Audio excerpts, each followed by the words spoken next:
무상심심미묘법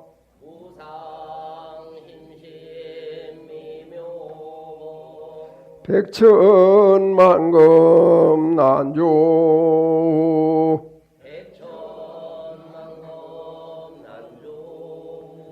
아금문견 득수지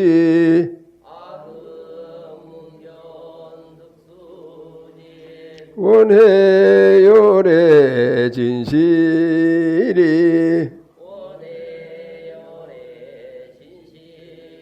마하반야 바라밀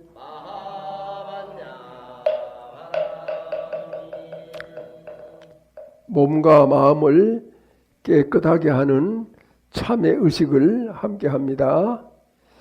코팅한 유인물을 들어주세요.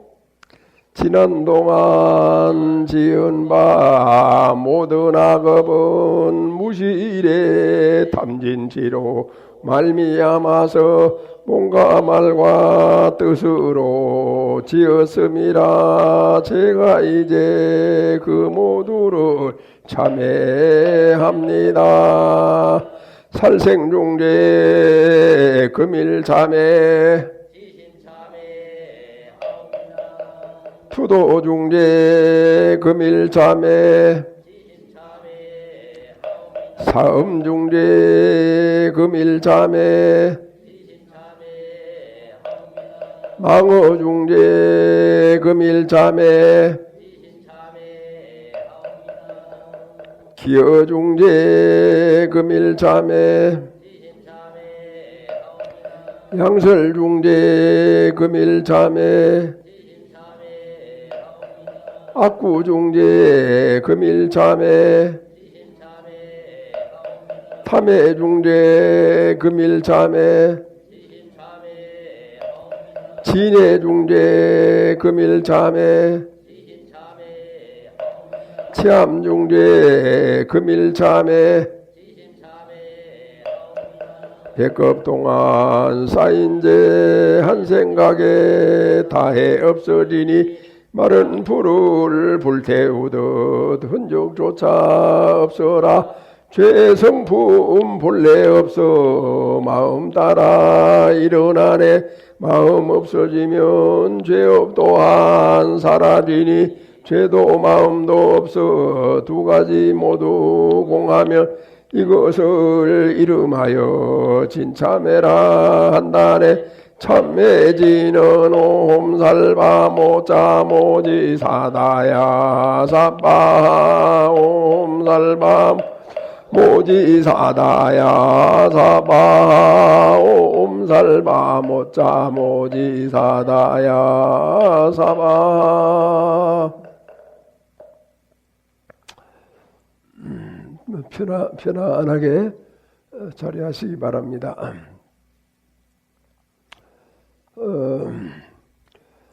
이제 우리가 살아가면서 좋은 문장을 읽거나 글을 보면은 그 글을 좌우명으로 삼죠. 좌우명. 그 좌우명 일구다 이렇게 이제 얘기를 합니다.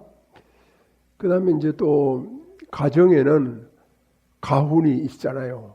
가훈 일구가 있고 또 학교에는 교훈 일구가 있고 회사에는 사훈 일구가 있고 또 우리나라는 대한민국은 자유민주주의 국가다 이렇게 하는 국시 일구가 있죠. 국시 나라의 국시 조선시대 때는 유교가 국시고 유교 성리학이 대한민국에는 자유민주주의가 국시다, 일구다 이렇게 얘기를 합니다. 그럼 여러분 여기 오신 분들은 다 불자들이세요? 불자다. 그러니까 뭐 내가 자신 있게 불자다 이렇게 말을 안 해도 어쨌든 불교하고 조금이라도 가깝겠죠.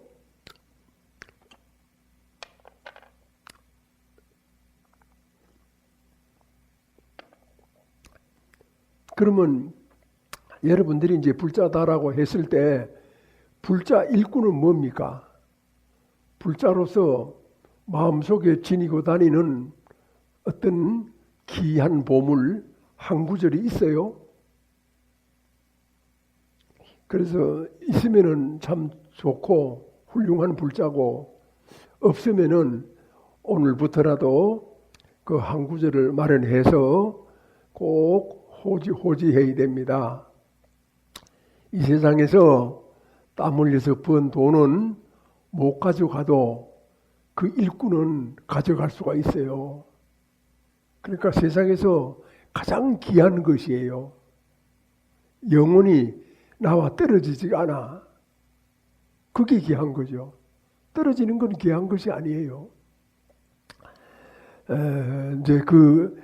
제가 이제 보기에 불자 일꾼은 연기입니다. 연기. 그다음 연기다. 그런 다른 말로 하면 인연이에요. 인연. 우리 인연이라는 말을 많이 쓰잖아요. 교회 다니는 사람들도 인연이라는 말을 씁디다. 내가 보니까. 그러니까 인연이라는 말은 애나 어른이나 남녀노소 모든 차별을 떠나서 쓰는 말이고 쓰는 진리예요.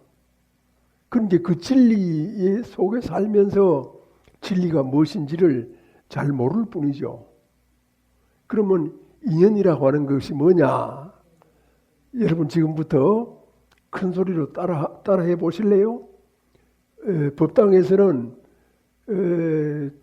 벙어리처럼 가만히 있는 거는 복을 못 받아요. 큰 소리로 따라하고 마음이 순수했을 때 어린애처럼 복을 받죠. 내가 누구다 하고 다른 사람은 다 염불 하는데 염불도 안 하고, 다른 사람 다 절을 하는데 절도 안 하고, 그렇게 아상을 딱하니 내세워 가지고 버티면은 복 들어갈 틈이 없죠. 그래서 법당에 와서는 어린아이처럼 선생님이 시키면은 네 하고 그렇게 순수하게 받아들이고 그렇게 하면 아주 좋습니다. 그러면 이제 연기 일꾼은 뭐냐? 지금부터 따라합니다. 이것이 있으므로 저것이 있고, 이것이 생함으로 저것이 생한다. 이것이 없으므로 저것이 없고, 이것이 멸함으로 저것이 멸한다. 이제 이것이 지금 외운 게 불자 일구예요. 항상 어딜 가든지 그 생각을 해야 된다 이 말이죠. 그 생각을 벗어나면 안 돼요. 이제 이 말이 이제 아주 쉽고 간단한 이런 말인 것 같아도 세계에서 공부를 제일 잘하고 머리가 제일 좋고 이런 철학자들이 부처님을 설명할 때 뭐라고 하느냐 하면은, 붓다는 독보적인 독창적인 가르침을 가지고 인류에게 전했다. 그게 바로 연기다. 이렇게 얘기를 합니다. 독보적이라고 합니다. 어떤 성인도 뭐 공자님도 계시고 예수님도 계시고 소크라테스도 계시고 이래 하지만 그런 어떤 성인도 흉내를 내지 못한 독보적인, 그리 독창적인 것이 아니에요.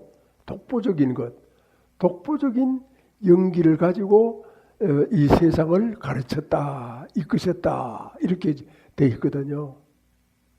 그게 말은 그냥 이렇게 그러려니 해도 생각해 보면 아주 깊은 뜻이 있어요.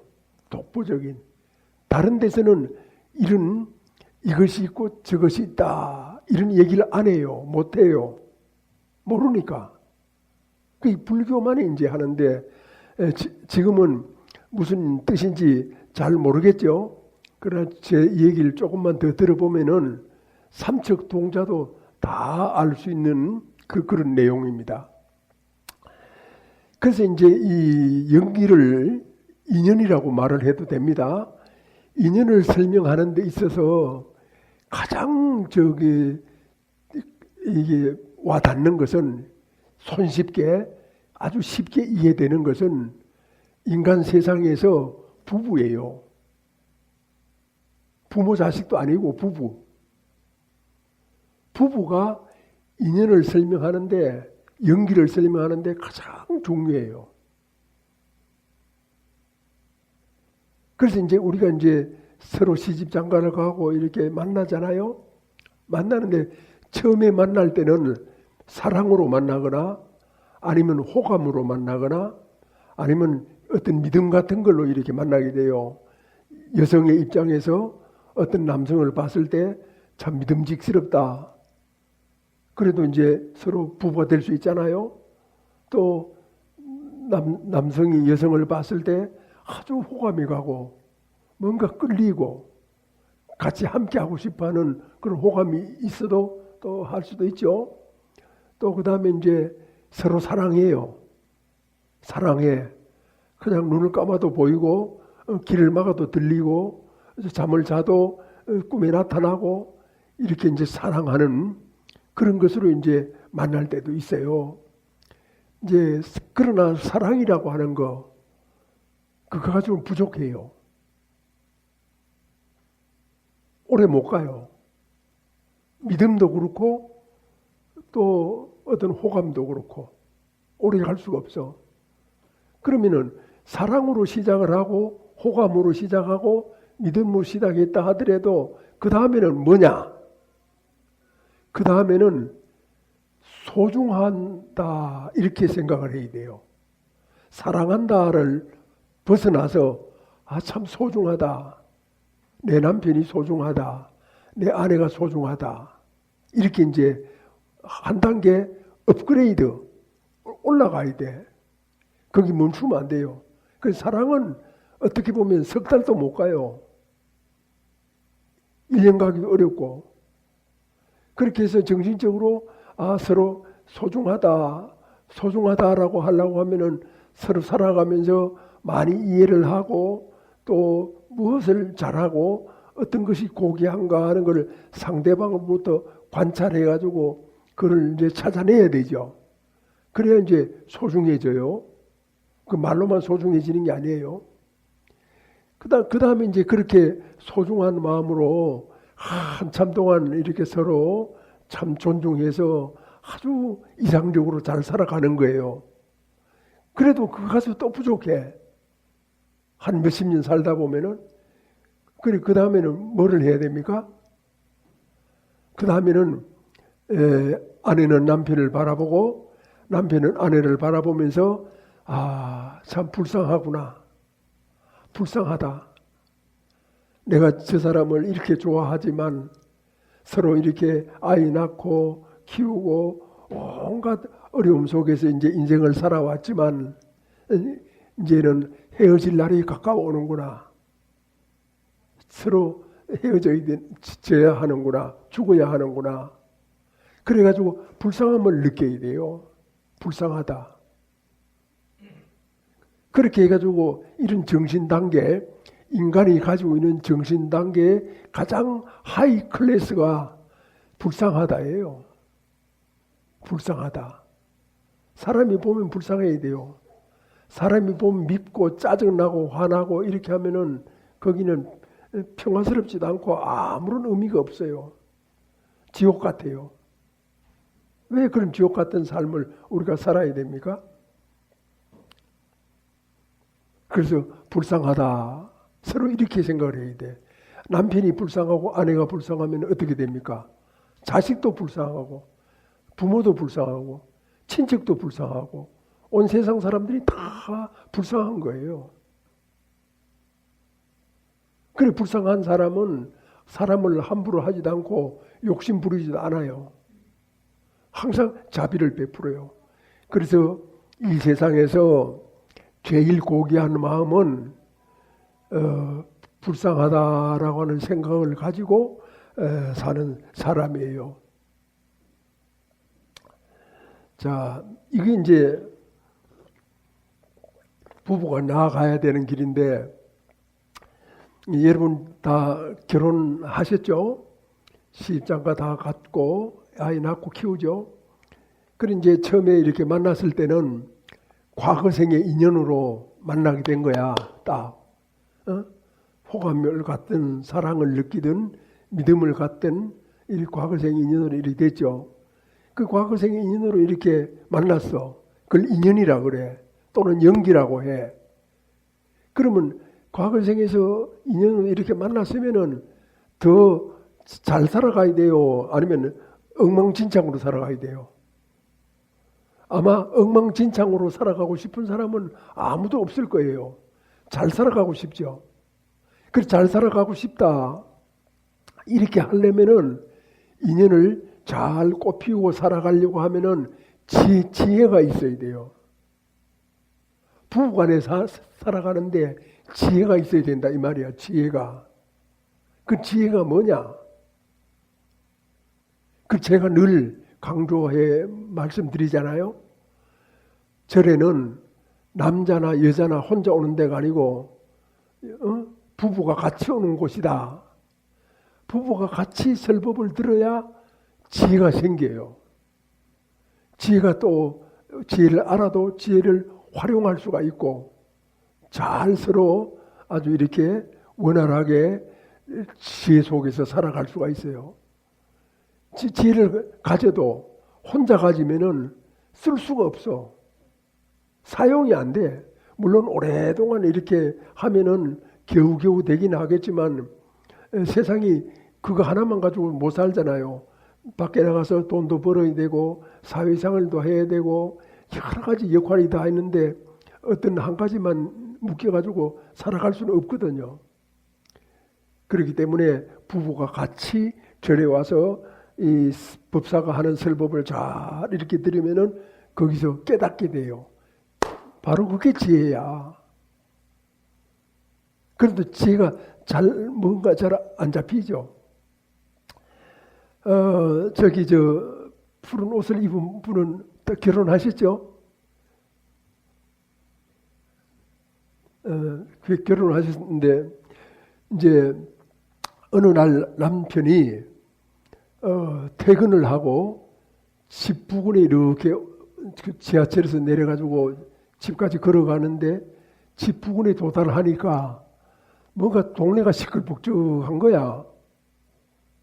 그래가지고 이제 뭐가 저렇게 시끄럽나 하고 궁금해서 가보니까 자기 마누라가, 자기 아내가 동네 아무개하고 막 싸우고 있는 거예요.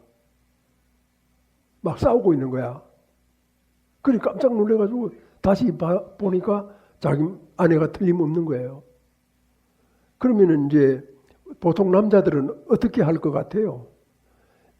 모른 척하고 싹 창피하니까 집으로 갈 것 같아요? 아니면은 옆에서 딱 숨어서 듣고 있다가 내 아내가 옳은 말을 하거나 옳은 행동을 했을 때는 나서고 아내가 잘못했다거나 뭔가 아니다 싶으면은 숨어가 있다가 그냥 끝날 때까지 그냥 있다가 싹 사라지거나 그럴 것 같아요. 여기서 이제 아내가 싸우고 있을 때 어떻게 해야 돼요? 불교를 믿는 불자들은 어떻게 해야 돼? 숨어 있어야 돼요?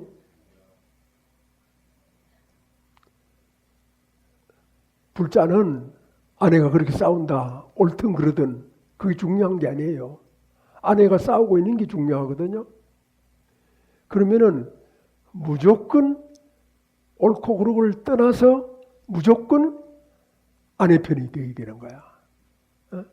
같이 그냥 삿대질을 하고 과함을 지르고 아내 편이 되는 거예요. 아내와 한 편이 되는 거야. 거기서 판사 노릇 하려고 하면 안 돼요. 남편이 아니에요. 판사지. 거기서 옳고 그름을 따지는 거는 남편이 아니에요. 이웃 동네 아저씨지. 거기서 남편은 뭐예요? 옳고 그름을 떠나는 거예요. 옳고 그름 떠나는 게 뭐야? 옳고 그름을 떠나서 옳고 그름 그 이전에 한 덩어리, 한 인연, 하나의 연기, 공동체야.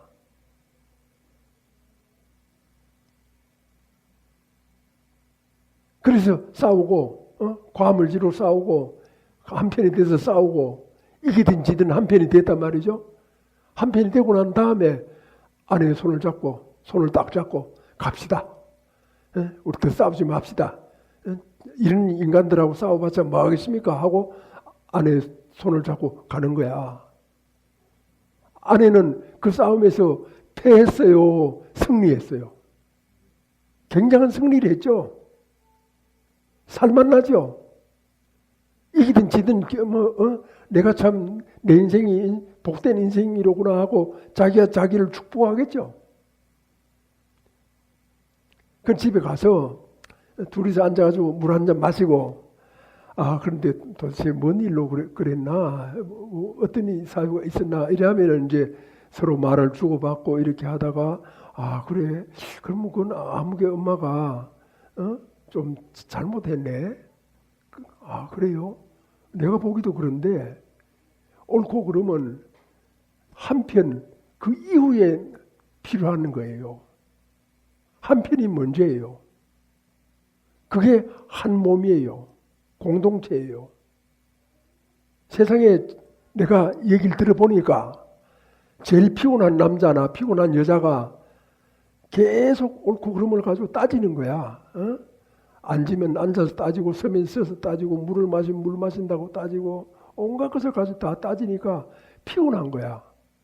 남자도 피곤하고 여자도 피곤하고. 연기를 몰라서 그래. 이것이 있으므로 저것이 있다. 공존이라는 걸 몰라서 그래. 불교의 존재로는 개아가 존재는 아니에요. 공존이 존재예요. 내 혼자 살 수가 없어요. 부모 아니면 내가 태어났겠어요? 또 세상 사람 아니면 내가 살아갈 수 있겠어요? 이 산하대지에 의지하지 않으면 내가 어디서 발 딛고 살아가겠어요? 그런 포괄적이고 폭넓은 제대로 된 사고방식을 가지고 우리가 인생을 살아가야 되는데 거기서 그걸 살지 못해. 왜 그러느냐? 진리를 몰라서 그런 거예요. 뭐가 진리입니까? 연기가 진리예요. 이것이 있으므로 저것이 있다. 아내가 있으므로 남편이 있고 남편이 있으므로 아내가 있다. 이거는 무엇이 먼저 있고 무엇이 나중에 있는 게 아니라 동시생, 동시멸이야. 그래서 공존이에요. 불교는 그런 가르침이에요. 그랬기 때문에 부처님 제세시에 부처님이 이 세상에 계실 때 2500년 전에 그때는 여성들이 남자들의 종과 같은 그런 처지에 놓여 있었어요. 자기가 여성의 몸에서 태어났으면서도 여성을 그렇게 억눌렀던 그런 시대. 그런 시대에 부처님께서는 여성을 비구니로 스님으로 만들잖아요. 이거는 정말 상상할 수도 없는 그런 일이에요. 진리 힘이에요. 연기예요. 지금 가톨릭은 지금도 여성이 신부가 못 되죠. 그런 어떤 진리성을 가진 가르침이 이제 불교다. 자, 여기에서 이제 함께 살아간다 하는 그 지혜라고 하는 걸 무엇인지 알겠어요? 아내가 싸우는데 숨어서 살며시 이렇게 눈치만 보는 사람은 그건 지혜가 아니에요. 옳고 그르고를 떠나가지고 두 팔을 둥둥 걷어붙이고 아내와 같이 한편이 돼가지고 같이 싸우고 손잡고 집에 가는 게 지혜예요. 세상 사람들은 그런 지혜를 잘 몰라요. 특히 잘난 남자들은 그런 거 몰라요. 교수나 장관이나 이런 사람들은 체면 차리고 폼 잡고 이해하느라고 어떤 데 가보면은 창피스럽게 여러 사람이 있는데 자기 마누라를 막 야단을 치는 거야. 누워서 침 뱉긴 줄도 모르고. 그건 왜 그러냐? 지식은 있어도 지혜가 없다는 거지. 또 세상살이는 알아도 정말 불교는 모른다는 거죠. 불교는 삶에 있어가지고 밥과 같은 그런 가르침이에요. 밥 못 먹으면 죽잖아요. 불교를 모르면 멸망해요. 멸망해. 죽어요. 파탄이 나요. 되질 않아요. 같이 살 사람이 아무도 없어요.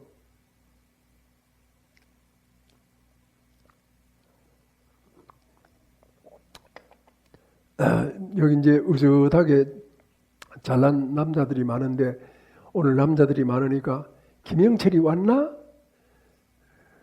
김하중이도 왔나? 자, 김형철이가 이제 장가를 갔어. 두 번째 지혜를 얘기하는 거야. 장가를 갔는데 마누라하고 네 아내하고 너 엄마하고 싸우는데 너는 누구 편을 들어야 돼? 왜? 니만 너 엄마 편을 들어야지. 그럼 너 엄마가 울고불고 야단이 나지. 왜 네 아내 편을 들어야 돼?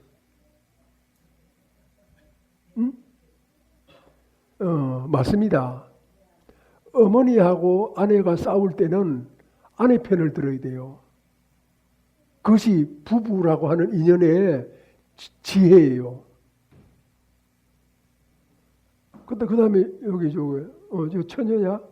처녀가 이제 시집을 가가지고 자기 남편하고 친정 아버지하고 싸우면 누구 편을 들어야 돼?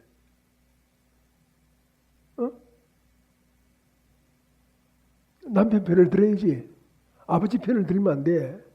그게 지혜야. 근데 세상 사람들은 뭐라고 하느냐? 내가 이렇게 물어보면은 중립을 지킨대. 정말 비겁한 남자죠.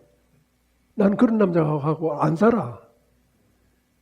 야, 이만 니 잘 먹고 잘 살아라고 발로 뻥 차고 그냥 가버릴 것 같아. 아주 얍삽한 놈 아닙니까? 그죠? 내가 남자지만. 그게 아내 편을 들어야 돼. 그게 부부의 도예요. 부부의 도. 그래서 이제 아내 편을 들고 아내와 한 편이 돼가지고 뭔가 이렇게 아내한테 왜 싸우느냐 물어봐서 서로 대화를 하면은 그거 조금만 참지. 어머니 성질을 몰라서 그래. 조금만 참으면 되잖아. 그러면은 이제 자기도 만약에 남편이 자기 편을 안 들고 아버지 편, 시어머니 편을 들었으면은 마음이 안 풀릴 텐데 자기 편을 들어서 마음이 풀렸잖아요. 그 마음이 풀린 상태에서 가만히 생각을 해보니까 남편 말이 맞거든. 그러면 남편이 이봐, 우리 둘이 같이 가서 어머니한테 빌자. 잘못했다고 빌자. 이게 가능한 거야. 그 어머니 편을 들면은 그 어머니하고 둘이 앉아서 어머니 우리 마누라한테 가서 사과합시다. 그렇게 할 수가 있겠어? 그렇게 할 수 있고 없고를 떠나가지고 이제 연기의 근본 법칙이 부부라고 하는 연기에서 바로 그것이 연기를 이루는 순연기를 이루는 지혜다. 그 지혜예요. 보통 사람들은 그런 지혜가 없어요. 중립을 지킨대. 아니면 어머니 편을 드는데 그럼 내가 여자 같으면은 너 엄마하고 잘 살아 임마. 나는 간다. 보따리 싸고 가지.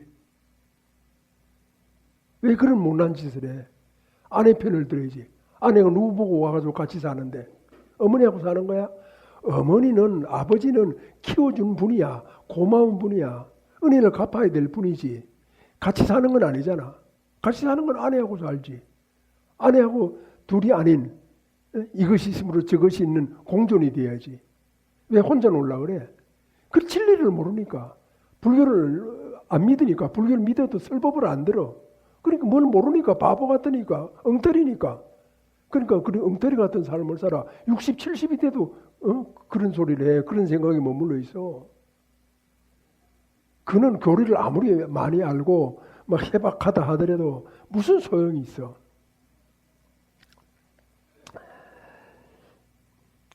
그래서 우리가 인생을 살아가는 데 있어가지고 연기로 우리가 살아간다. 연기의 진리 속에서 살아간다. 그래서 그 연기가 연기로서 향상할 수 있는, 향하하는 것이 아니라 이렇게 쭉 사람이 발전할 수 있는 삶에는 반드시 지혜가 필요하다. 그럼 지혜가 뭐냐? 아까 얘기했죠. 동네에서 싸움할 때 아내 편을 들고, 심지어 가정에서는 또 어머니하고, 어머니 없는 아들은 없잖아요. 그런 아주 지극한, 뭐라고 말할 수 없는 생명 그 자체의 관계 속에서도 우리가 뭔가를 이렇게 판단을 해야 될 경우에는 아내 편을 들어야 된다는 거야. 그렇게 하면은 이 세상에 노처녀들 아무도 없어요. 처녀들이 시집을 안 가잖아. 애들이 마마보이가 돼가지고 저 엄마 편을 드는데 그거 가봤자 종로밖에 더 하겠어요? 아무 의미가 없잖아. 그 시집 안 가는 거야. 그 이제 처녀들만 자꾸 나무래고 이 처녀들은 또 변태가 돼가요. 내가 저기 서울에서 지하철을 타고 이렇게 가다 보니까 이 아이를 태우고 다니는 거 그 뭐야 유모차라고나? 유모차 이게 오길래 유모차에 뭐가 더 있나 봤더니만 아이 글쎄 강아지가 들어앉아 있는 거야. 나 깜짝 놀랐어. 난 아이가 들었나 이래 봤더니만 강아지를 막 예쁘게 해가지고 조그만 강아지가 거기 들어앉아 있더라고. 그 내가 굉장히 그 혼란스러워가지고 한동안 이게 어느 역에서 내려야 될지 그걸 분간을 못할 정도로 그렇게 내가 충격을 받았어요. 그리고 또 화가 나는 일이 뭐냐 하면은 스님이지만 화가 나는 일이 있어요. 그러니까 젊은 처녀 애들이 강아지를 껴안고 있는 거야. 아, 저기에는 사람이 안겨 있어야 되는데 왜 강아지가 안겨 있나? 이런 어떤 그 뭐라고 할까 이해할 수 없는 그런 광경을 바라보고 내가 인간으로서 굉장히 낙담을 한 적이 있어요. 그러니 그게 결과적으로 왜 그랬느냐? 따지고 보면은 연기를 몰라서, 인연을 몰라서 그렇고, 불교 설법을 안 들어서 그렇고, 불교 설법을 들어도 지혜가 무엇인가 추상적으로만 들어. 추상적으로. 지혜다. 지혜가 있어야 된다. 지혜가 뭐야? 아내가 누구하고 싸우면 무조건 아내 편이 되는 거야. 집안에서 엄마하고 아내하고 싸우면 아내 편이 되는 거야. 그게 지혜예요. 잘 생각해 봐요. 그래서 그 지혜가 튼튼히 됐을 때 모든 것이 이루어져요. 어머니도 깨닫게 되고 집안이 평화스러워지고 서로는 서로에게 최선을 다하고 그 얼마나 좋은 인간 사회예요.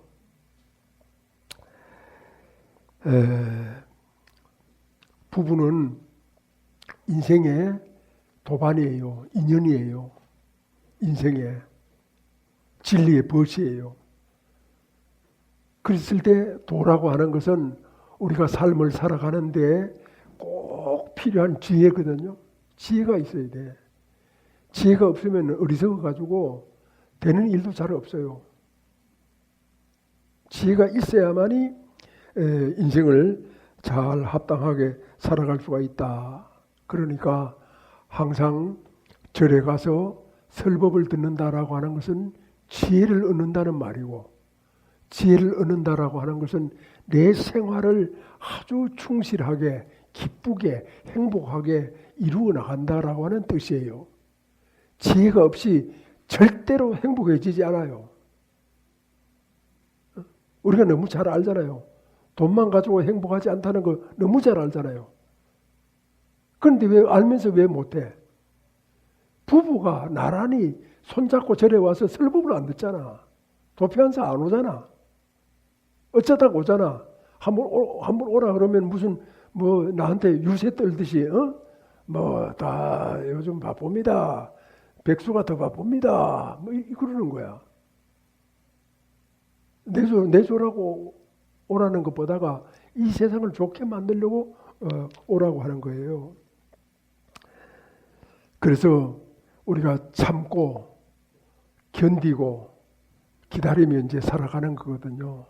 오늘이 힘들어도 꾹 참고 아무개 꼴 보기 싫어도 꾹 참고 견디고 기다리다 보면은 다 좋은 일이 다가오고 있어요. 근데 그걸 못 참고 싸움하고 그냥 못 견디고 그냥 보따리를 싸고 그렇게 이제 온갖 참 자기 성질대로 해봤자 되는 게 뭐 있어? 인생이 하나도 건질 게 없어요. 근데 불교는 뭐냐? 참아도 참았다는 생각을 하지 않는다.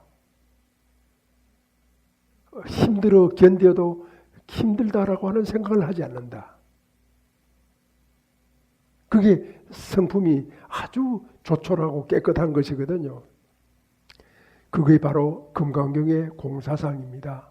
실제로 그래요. 그래서 우리는 생각을 잘 가다듬어야 돼요. 생각을. 그러면 생각은 생각인데 마음은 또 뭡니까? 생각하고 마음이 뭐냐? 이제 우리가 이제 이렇게 보면 어떤 사람이 행동을 하는 거, 말하는 걸 보고 그 사람이 뭘 알아요? 말하고 행동하는 걸 보고 뭘 알아? 그 사람 마음을 알잖아요. 그 사람이 이런 말을 하면 저 사람 마음이 저렇구나. 행동을 이렇게 하면은 저 사람이 마음이 그거밖에 안 되는구나. 이렇게 딱 알죠. 생각이라고 하는 것은 그냥 생각이고 마음이라고 하는 것은 말과 행위에 다 나타나요. 물론 생각은 말할 것도 없고. 그렇게 해서 우리는 이제 참 마음, 진실한 마음, 그는 이제 텅 빈 마음이다. 어떤 앙심을 품고 있는 마음이 아니고 원한심을 갖고 있는 마음이 아니고 저주나 그런 어떤 미움과 질투의 마음을 갖고 있는 것이 아닌 텅 빈 마음, 그런 거 훌훌 벗어버리고 던져버리고 유유자적하게 살아간다. 이렇게 생각을 하면 좋습니다. 그렇게 살아야 됩니다. 그렇게 살지 않으면 후회합니다. 땅을 칩니다. 눈물을 비오듯 흘려도 지나간 일은 돌이킬 수가 없습니다. 오늘 추석 차례를 맞이해서 이제 차례를 다 이렇게 올리러 오셨잖아요. 그러면 돌아가신 조상님이 어디 계십니까? 마지막으로 질문. 어디 계십니까? 하늘? 돌아가신 조상님 어디 계십니까? 아는 분? 저기? 모르구나. 이 절 어딘가에 있다고 합니다. 어린이날에 있어? 이 절 어딘가에. 스님이 기가 좀 어두워가지고 미안해. 조상님은 어디 계시느냐? 그래. 좀 모르게. 마음이랍니다. 야, 저 사람 도인이구만. 누구 딸이고? 아버지야? 엄마는 어디 있노? 잘 키워라. 그 보통 아이가 아니네. 그래. 조상님은 있잖아. 내 마음속에 계셔. 내 마음속에 계시기 때문에 내가 차례를 모시지 않고 내 마음이 편해지지가 않아. 왜? 내 마음속에 계시기 때문에. 내 마음속에 계시기 때문에 음식을 올리고 차례를 정성껏 잘 지내야 내 마음이 편안해져. 내 마음이 편안해지는 게 조상님이 편안해지는 거야. 굉장히 간단하고 쉬운 거예요. 그런데 다만 마음을 몰라서 기껏 하는 소리가 저기 하늘나라 아니면 저 멀리 어디로 가버렸다는 거지. 그런 소리는 자기 마음을 모르는 사람들이 하는 소리예요. 엉뚱하게 뭘 모르니까 저 어디 갔다 그러면은 안 보이잖아. 그런갑다. 안 보이니까 니도 안 보이고 나도 안 보이고 뭐 그런갑다 이렇게 넘기는 거지. 조상님은 내 마음속에 계신다. 이렇게 생각하고 잔도 올리고 절도 하고 이렇게 했을 때 이제 내 우리 조상님께 차례를 지냈다. 누가 알아? 자기가 알죠. 누가 편안해? 자기가 편안하죠. 누가 효자야? 자기가 효자지. 그래서 내 마음이 있기 때문에 꼭 내가 실현해야 돼. 내가 행동해야 돼. 말 다르고 행동 다르면 큰일 나. 망해. 오늘 이제 한가위 때 바로 이런 참 법문을 듣고 조상님에 대한 마음을 간직하고 인생의 삶에 대해서 다시 한번 정리를 하고 또 기회가 지났다 하더라도 뭐 다음 생이라도 다시 하면 되지 뭐. 그리고 주변 사람들한테 알려주면 되잖아요. 모두 합장합니다. 울려서 법계를 진동하여 철이산이 밝아지고 잠잠해서 급전 봄 소식이 급후에 찬란해라. 일찍이 형상으로 모령상을 떨쳤으니 도솔산이 당당하여 그의 소리 영원하리. 내 생명 부처님 무량 공덕생명 용맹 정진하여 바람일다국토 성취한다. 나무마 반야 바람일 나무 석가 모니불 나무 석가 모니불 나무 샤본사 석가 모니불. 모두 자리에서 일어나세요.